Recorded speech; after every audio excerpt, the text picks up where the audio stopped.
Hey everybody, it's Alan Dietz, and this is the Camp Coronavirus version of talking about sports, I guess you could say. That's what we're calling it here at my house with the boys. We got Mike and Buck here with us, and I guess the big thing everybody, at least in the Carolinas, is talking about is Cam Newton and his departure.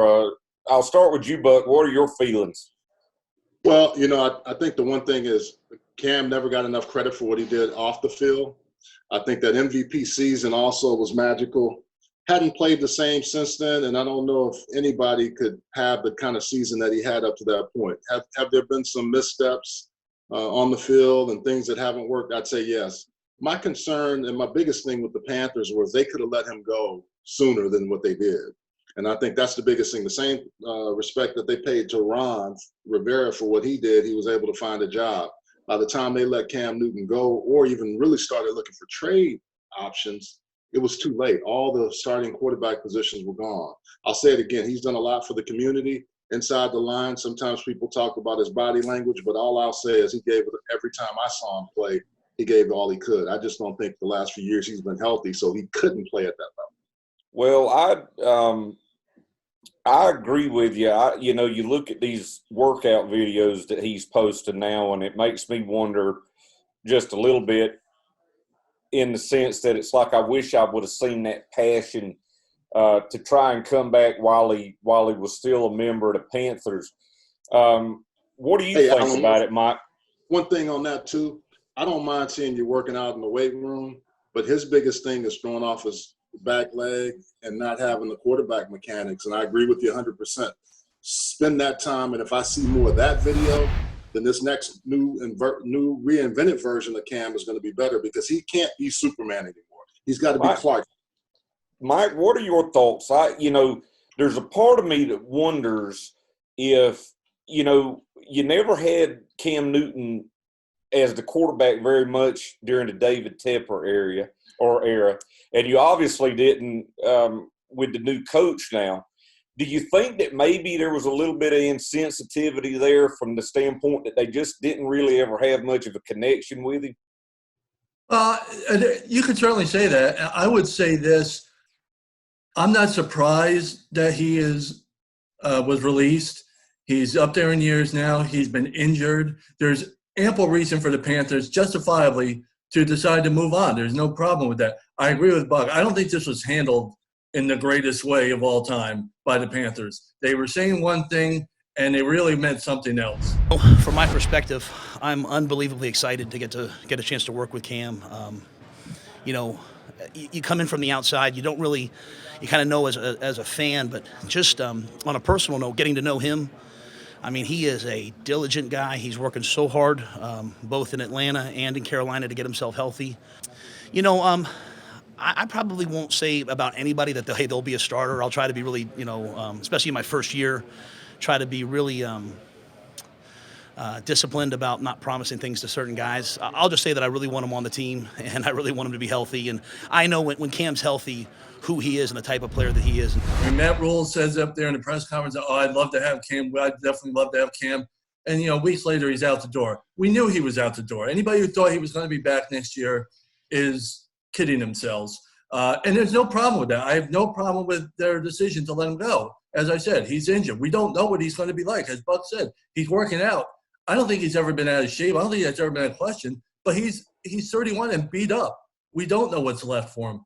I will say this, and I said it the other day, we can always debate who the greatest Panther of all time is. As long as there's Steve Smith, Luke Kuechly, Thomas Davis, we can debate who is the greatest Panther of all time. But I would say there is nobody in the history of this franchise that's ever accomplished more than Cam Newton. When Buck said, you look at the MVP season, in an era where you had Tom Brady, Drew Brees, Aaron Rodgers, Roethlisberger, the Mannings, he won away. He walked away 48 out of 50 votes for MVP that year. Led his team to the Super Bowl. Was clearly the best quarterback. And Buck knows this. First team All-Pro quarterback that year. That's a big deal. winning the MVP is a big deal, but there's only one first-team All-Pro every year, and he was it. And he did it in his 5th year. You know how long it took Tom Brady to get there? 8 years. You know how long it took Brett Favre? Same number, 5 years. Peyton Manning, 6 years. I mean, that's quite an accomplishment to get to that level that he did. Former Rookie of the Year. He is the passing touchdown and rushing touchdown leader in franchise history, and he's a quarterback.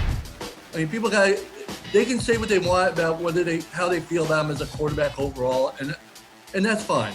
He has numbers that are on the negative side too. His completion percentage was never off the charts, and that's fine too if you want to go that route. But just give him his due that he is the most accomplished player in the history of this franchise. He's going to have his number retired one day up there when everything calms down and all the hard feelings are gone, because time does that. He's going to get honored there in Carolina, and he's going to have his number retired or a statue or whatever they do, because he is, if not the greatest player, he's certainly in the top 2 or 3 or 4. Let me throw this out there real quick. I'll give you my thoughts on it. I agree with both of y'all. I don't think it was handled well at all, and I almost wonder, when Matt Rule said that he wouldn't mind working with him, if they were thinking maybe at that time of drafting a quarterback or making a play at the Heisman Trophy winner, considering that the new offensive coordinator, was with him at LSU, and maybe things changed in that philosophy. I look at it and I say, all right, Teddy Bridgewater and Cam Newton, and we already know that Teddy Bridgewater, just a couple of years ago, people didn't know if he would ever be able to play again because of his knee. I think he's a better pure passer than Cam Newton. I think he's got enough ability to scramble that he can be effective. Clearly not the runner that Cam Newton was, but my thoughts are, it's just as you said. I don't think that we have any clue about how he's going to be. Clearly, the last couple of years he struggled as the quarterback due to injuries, and you could put that on the coaching staff or on him or however you want to be. I think he's been awesome for the community. The things that he's done with children in Charlotte and in Mecklenburg County has been amazing. But and Atlanta also, his hometown. We're going back to Atlanta as well. I don't know, and I agree with you. I think the number will be retired, and I think that, you look at when Steve Smith left, it was sort of similar, not exactly like this, but it was sort of similar. There were hurt feelings. Yeah. I just never felt like Charlotte had the connection with Cam Newton the way that they did with Jake Delhomme. Clearly a better player, but I don't think everybody always would go back to the heart. And that Cam Newton didn't have the heart of a lot of those players that went to that first Super Bowl. Yeah, all I'll say is this, guys. The only other guy that I've seen take as many shots and come back, and I think we take one play in the Super Bowl where he doesn't go for the football as opposed to the plays where he was running over linebackers or running through safeties or running through defensive linemen. I think that started to take its toll, just like it did with Steve McNair. But if you remember McNair, he learned how he was already a proficient passer coming out of school.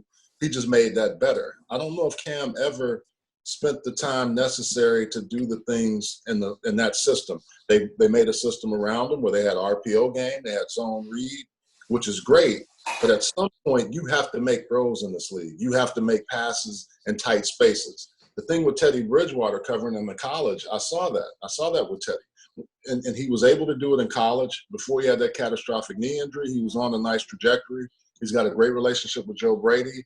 And even when Brady was gone to the to the LSU Tigers, they were still spending time. So this offense is going to be very similar to that now that you have Robbie Anderson, you have Samuel, you have DJ Moore, and then Christian McCaffrey. One thing about this offense I want to see different, and this isn't on Cam, it's on Christian. Christian has to give up some of those plays in the running game. They have to save him for down the stretch because I think he wants to be on the field every single time. And in his mind, at 5'10 or 5'11, 202, 205, 210, he thinks he has to play every down. They need another back to take some of the onus off of him And I think that's the one thing, even with Cam not being able to run, didn't allow Christian McCaffrey to be as good as I think he could have been. Because if you look at that Alvin Kamara offense down in New Orleans, there's a healthy dose of a run game without Kamara. They can maximize him in the passing game and do other things. So I think with Teddy Bridgewater, we're going to see a distribution of the ball all across the field in places where it needs to be, as opposed to sometimes you didn't always see that with Cam Newton. Charles, let me ask you this now. If you don't want to see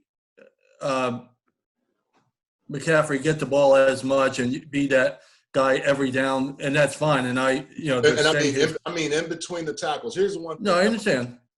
He's never going to change because of his size, and he's not as big as guys. Pass protection sometimes got the quarterback. Teams will take advantage of him in that situation.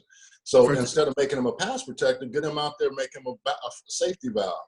Also, short yardage sometimes, as good as he is, I know he can do this, but there needs to be another back that can take 50 to 75 of those carries away from him so he's fresh if you're going to make a run down the stretch. Yeah, I was just going to suggest if you have to, in order to do that, you need more weapons. You need more quality weapons. And now let's see if these guys who have the potential, the DJ Moores who showed a little bit more as the season went on, let's see if Robbie Anderson is that guy that can more or less take the load off of McCaffrey. So he doesn't. If that happens, then you can do exactly what you were talking about.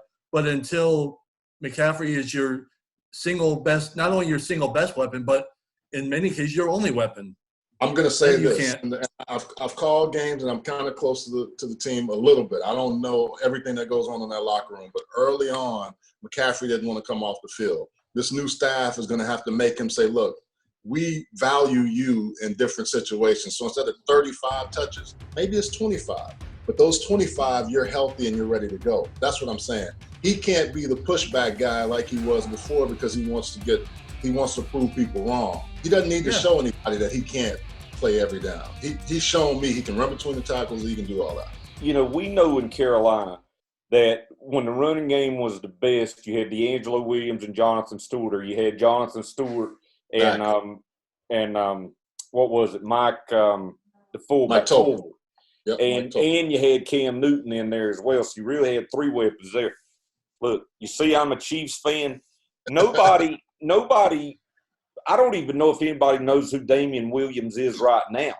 But I think going back to what you were saying, Buck, is if you look at the Chiefs and how they used their running game, and as they got better at the end of the year, where they could put Damian Williams in there or rotate between a couple of running backs who I don't even know their name. Once they took, Shady McCoy out because he was fumbling the ball, you had rookies and guys in there other than Damian Williams that I don't even know who they were. But the thing about it was they ran the ball just enough, and they had him as that drop-off guy, that safety valve, which I think Christian McCaffrey's got way more talent. He's a little back just like those guys are. And I think in a way that this is going to have to be a more pass-oriented offense than it was. But I'll also tell you that I think this is a whole sea change with the Panthers. I don't think it was an accident that after Luke Kuechly retired, you've gotten rid of Cam Newton. Olsen's gone. I think that there is a total philosophy change that they're wanting to be different at Carolina that maybe needs to be more offensive-centric than defensive-centric the way it has been with Rivera and John Fox. And you bring up a good point about the two-headed combination at running back. I mean, you see it in New Orleans. They've had that thing going for a while. The Ravens have done it.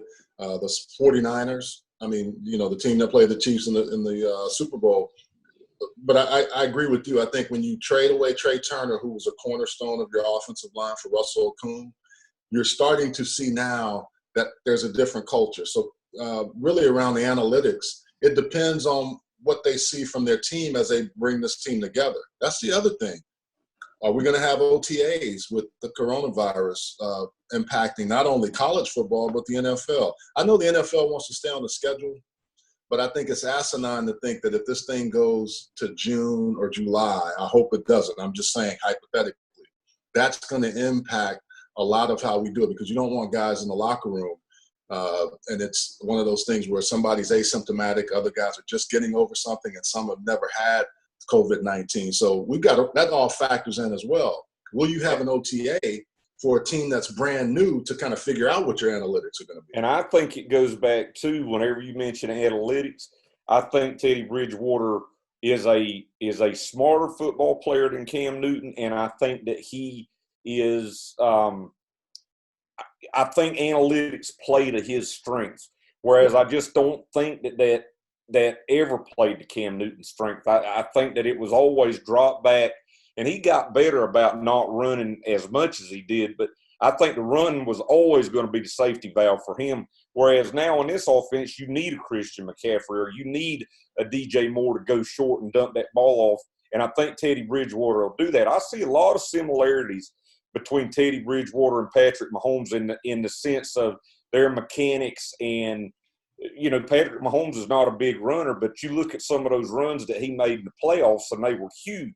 And if you can have the passing game and you can use McCaffrey enough to free up some space there, you know, Teddy Bridgewater is mobile enough that he can knock off, you know, 8 or 12 yards in a chunk, you know, if everybody's covered.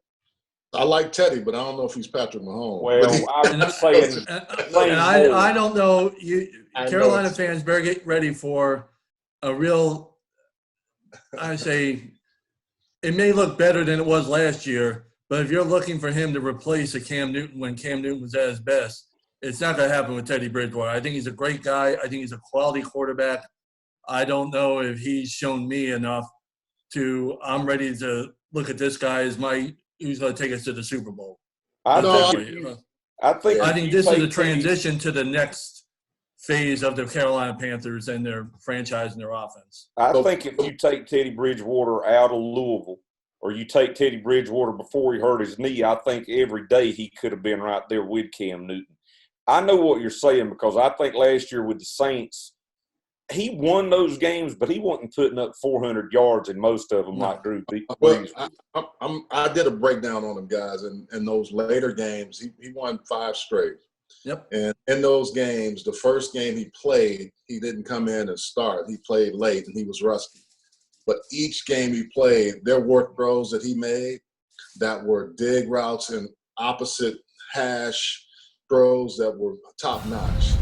So I'll say this. The offense is going to be designed for him because Joe Brady is going to take that same Saints principle and make the offense very similar to that, where you're going to have some bunch formation, you're going to do some things. I can see the same things that he was doing at Louisville doing here. So they're going to have to score, is what I'm saying. And they're going to have to, like you said earlier, Alan, it has to pass the ball a little bit more to set up the run, I think.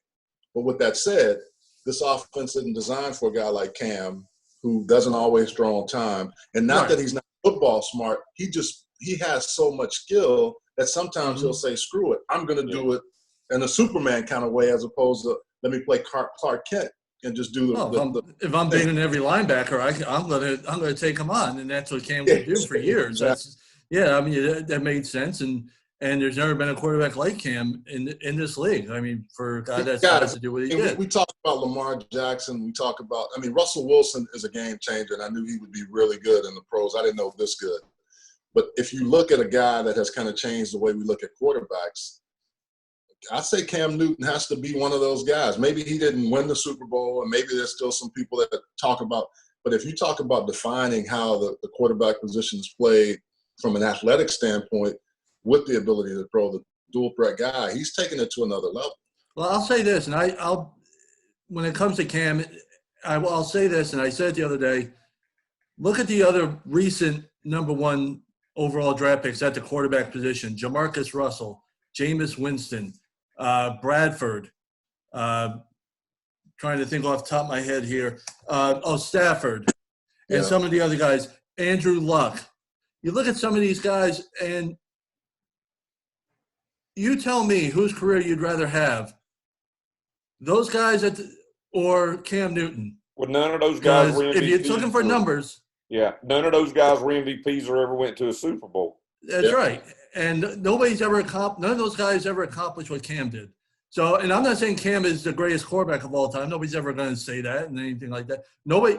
You can make the argument if you want that he's not even the greatest Panther, and I'm fine with that too. But you're going to say his accomplishments. They're going to appreciate him when he's gone, basically, is what I hear. Oh, yeah.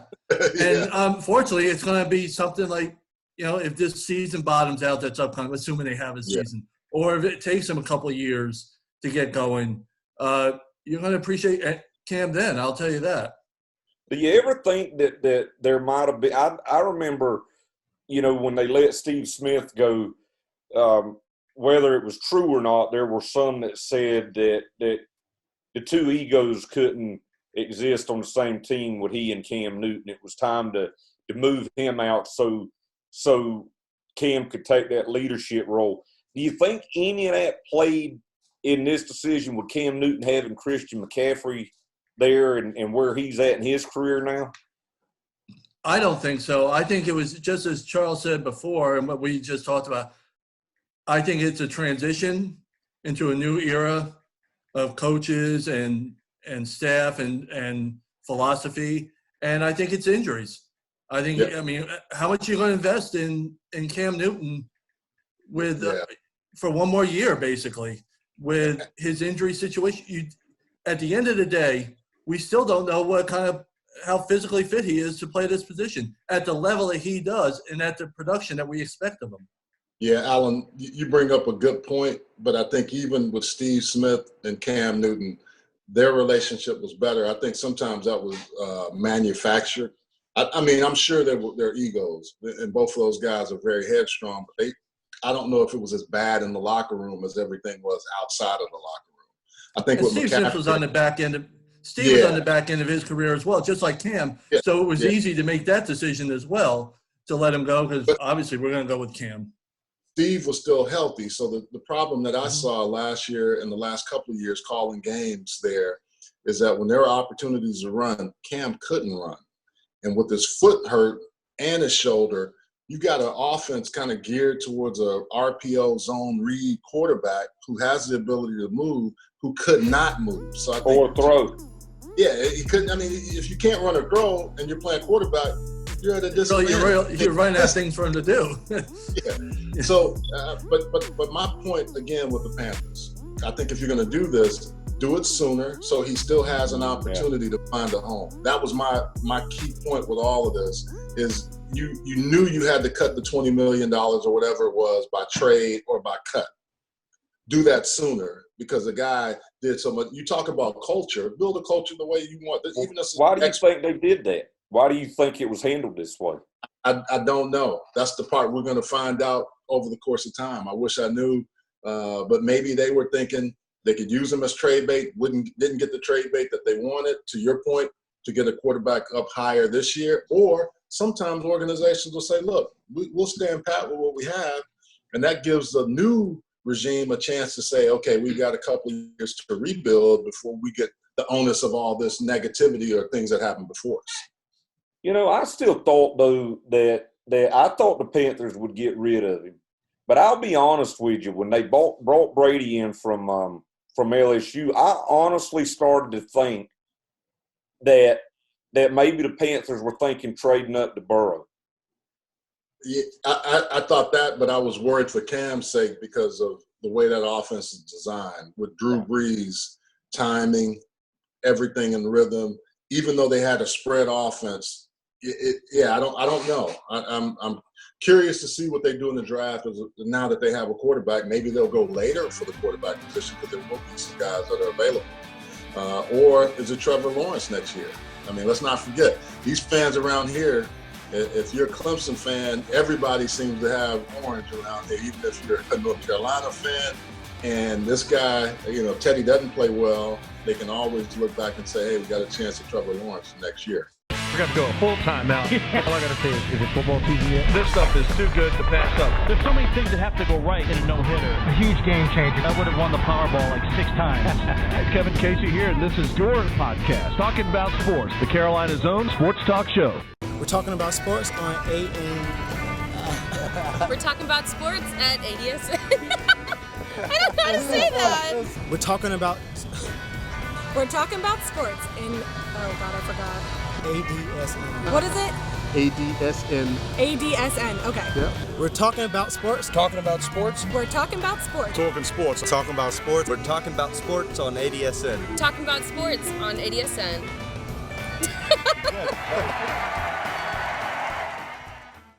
Cam Newton hasn't been picked up yet, does that reflect on Cam? Does that justify the Panthers' decision, do you think?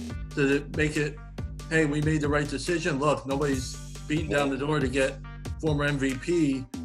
What does that tell you? You know, Ron Rivera doesn't seem like has exactly knocked it. I'm not surprised by that because Dwayne Haskins is a young quarterback who has a lot of ability. Kyle Allen can come in and push him, but if you have the former NFL MVP and maybe not sure that he's healthy or not, that might be a reason why Cam is not there with the Washington Redskins, I would think. But, yeah, you bring up a good point. For the problem that you look at is, well, there are too many things now gone. Brady is in Tampa. Jameis is gone. He's still looking for a home. The Colts with that situation, picking up Rivers. For me, I was thinking it was the Chargers, but maybe the Chargers are holding out the draft and see if they can get that guy, Justin Herbert, who it sounds like they want. If not, Cam Newton seems to be a good fit for the Chargers. It's just there's a lot of uncertainty, obviously, with the season itself, and there's just not a lot of spots for him. It doesn't seem like. However, I mean, there were only so many spots that Brady was going to go to, and all of a sudden here's Tampa Bay, and I just wonder if Cam is so upset, if Cam's mad because the Panthers gave up on him or anything, give him a chance or anything. Well, where are the other teams? Where's everybody else beating down your door? This isn't news. The Colts would not have made sprung at to get Phillip Rivers. They knew Cam was going to be gone. There's nobody that could have thought realistically that Cam was going to be here. They couldn't have waited it out to see the final decision and going after Cam, but they preferred Rivers, an older Rivers who's on the decline with his career. So I just, as much as I like Cam and I appreciate what he's done here, and like I said, Buck, I think it was handled not very well by the Panthers. Yeah. I just don't know where he's going to be next year. I really don't know. You almost wonder if he, if it would end up working out for him, if you get into the middle of the season or something, or you get 3 or 4 weeks into the season and like Roethlisberger gets hurt at Pittsburgh. So you got, the two guys that they had last year, you got the chance to get a Cam Newton. Or is it, maybe even a deal where he goes somewhere. I don't know if he'll do this, but he may have no other choice if he wants to stay in the league than to go somewhere as a backup quarterback, or maybe even, a guy that you're going to put in on third down or on run options and things of that nature. Yeah. Is Cam Newton capable of being a backup with such a big personality? That might be the one factor that's playing into a lot of GM's decisions. Can he be the backup guy? And as strange as it is to say, Robert Griffin III is still playing. And everybody, he was beat up, but the thing is, I don't think he ever had the ego. He didn't have the time to get the ego that a Cam Newton would have as an MVP. But, there's a place for Cam Newton in the league. It's just a matter of if he wants to take it or not. It was good that they got Trey Boston back. I thought that was a good sign. That was, to me, was one of those under-the-radar signings, 3-year deal, a guy that can, has really been a leader on that defense, something that you have to have. I would say what you're saying, Freer, I think it's going to be mainly on the defense you see a lot of building, unless there are some really talented wide receivers that could slip into the second and third round because this is a heavy wide receiver class. Right. And that may push even more Curtis Samuel, and it allows you to have some true weapons on the offensive side. Pharaoh Cooper is coming. He's also assigned for the return game. So I think we're going to see a lot on the defense. Hey, guys, one other thing, too, I just thought about. This defensive line is going to be totally changed. Bruce Irvin, Mario Addison, Vernon Butler, Gerald McCoy, and Dontari Poe are all gone. So D-line has to be – that's why I think that's going to be a real hard look in a hardcore place where we see. Luke Kuechly. Yeah, Luke Kuechly going at the linebacker. Yeah, so you bring up a really good point. It's a lot of uncertainty in how they're going to go.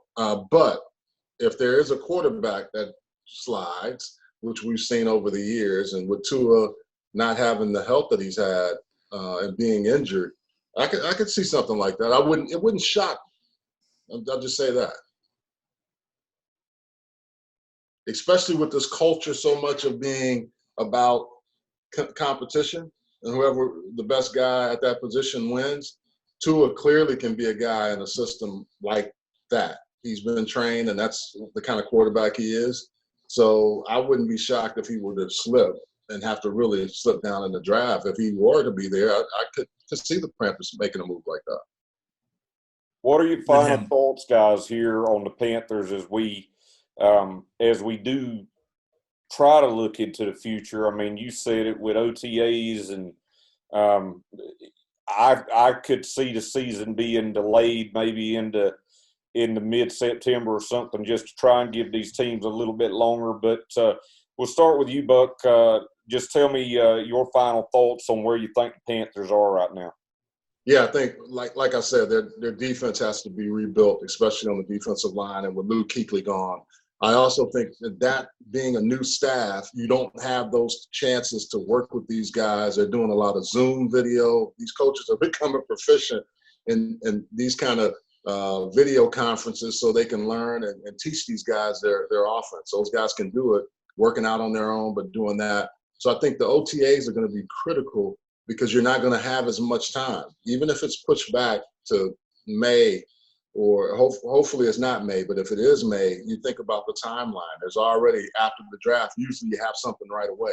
So I think with a new staff, you're going to have to really implement and install quickly and get up to speed as quick as possible. I think with this offense, it's designed to be able to throw the ball around, and they're going to have to score in this division now. You got Brady, you got Ryan, and I mean and Breeze. You're going to have a bunch of teams that are going to play you at least twice a year that can score points. You're going to have to put up points as well. Yeah. I think this is a new coaching staff in transition. This is basically an ownership. You're still transitioning into that ownership. I think this is a season, assuming the season's played, when you throw in everything, the delays that are, to me, inevitable. I think this is, I don't want to say it's a throwaway season, but this is going to be a season of transition for this team. And I agree with Buck. They've got to really, really score. Do they have the players to put up points? I mean, that'll be, to me, question number one with this franchise. And, you know, as much as I'd like to see Panthers winning, I got to wonder if this is just, I would say, like I said, I don't want to say it's a throwaway season, but, you know, you get one honeymoon season, I guess, if you're a new staff and new regime, and this might be the one to get them ready for the next, the next part of this franchise. Well, I agree, guys, and I think, I think when you talk about where this defense is right now and all the unknowns with the defense, as you guys said, you're going to have to score. I don't know if the Panthers are going to be able to score with, you look at the Saints, you look at the potential that Atlanta's got, and then who knows with Tampa Bay. So you almost sit there and say, maybe the Panthers will be, if they can get 8-8 in the first year with this new system and new group of coaches, then maybe they're doing good. But we appreciate both of you guys joining us, Buck and Mike. I know it's an odd situation for all you folks watching at home, and we really appreciate you watching and joining us. Continue to social distance, and we'll continue to do it here on ADSN. And we look forward to hopefully seeing you back here real soon. And if not, seeing you all together here real soon, because it's going to be nice whenever we actually get to see somebody other than the people that live in our neighborhoods. That's right. Stay safe, everybody. All right, take care. Hey, make sure you wash your hands at least 20 seconds. Don't slack off of that. That's right.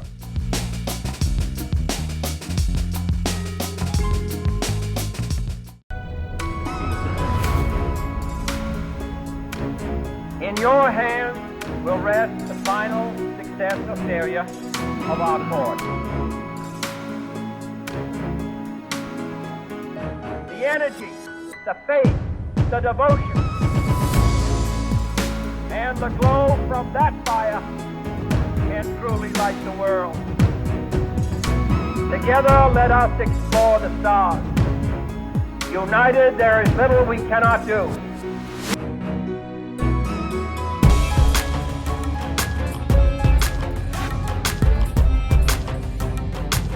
So let us begin anew, symbolizing an end as well as change.